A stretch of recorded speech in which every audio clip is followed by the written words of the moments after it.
খুব স্বাদ পাইছি সেটা হলো জনগণের কিছু কিছু। এত স্বাদ কোনো কাজে আমি পাইনি, তাই আমি ঘুরি। আপনাদের এখানে অসংখ্য দিন আসছি। আমার বয়স ছিল ব্রিটিশ অনিবাজিক। বিসমিল্লাহির রহমানির রহিম। সকল প্রশংসা মহান আল্লাহ, যিনি আমাদেরকে মানুষ হিসাবে পৃথিবীতে পাঠিয়েছেন। আল্লাহ রাব্বুল আলামিন ইচ্ছা করলে আমাদেরকে অন্য যে কোনো প্রাণী হিসাবে পৃথিবীতে পাঠাইতে পারতেন। তাই লাখো লাখো শুকরিয়া রাব্বুল আলামিনের প্রতি। আজকের এই ক্লাবে সভাপতিত্ব করছেন এই ওয়ার্ডের আওয়ামী লীগের সভাপতি। আছেন আমাদের সাথে শহীদুল্লাহ সাহেব, আছেন কাজীমুদ্দিন শিকদার, আছেন অনেক গণ্যমান্য ব্যক্তিবর্গ, আছেন এই এলাকার উপস্থিত জনতা, আছেন আমাদের সাথে সকল সংগঠন।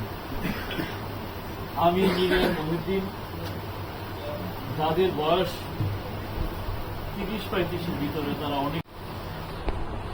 আমি 1987 সালে Bangladesh university of engineering and technology, যাকে বুয়েট বলে, বুয়েট থেকে আমি BSc in mechanical engineering pass করেছিলাম।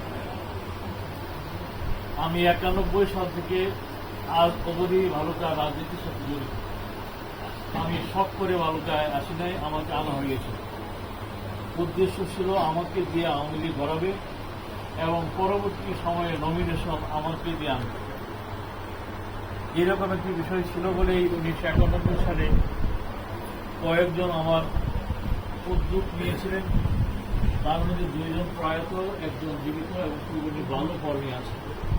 কিন্তু আমি এখনো কোনো ভালো কর্মে তো নাই, বরঞ্চ আমি আওয়ামী লীগ ক্ষমতা থাকার পরেও বিভিন্ন সময়ে বিভিন্ন নির্যাতনের সম্মুখীন হয়েছি, আপনারা জানেন। তবুও আমি আছি, কারণ আমি আমার জীবনে ছোটখাটো অনেক কাজ করেছি। যেমন ধরেন 92 সালে গার্মেন্টস করেছি, 1992 আমি গার্মেন্টস করছি ঢাকা। আমার গার্মেন্টস ছিল মুগদাপাড়া। যারা আওয়ামী লীগ করেন বিভিন্ন কর্নারের, তারা অনেকবার আমার কাছে গেছে। পরবর্তী সময়ে আমি ইন্টারন্যাশনাল বিজনেস করছি, আন্তর্জাতিক পর্যায়ে ব্যবসা করছি। আমি পরবর্তী সময়ে 3টা পোলট্রি ফার্ম করছি, একটা মাওনা, 2টা বাড়িতে। মাওনা করছিলাম 12,000 মুরগি দিয়া। এখন তো মুরগির ব্যবসাটা অনেকেই জানে।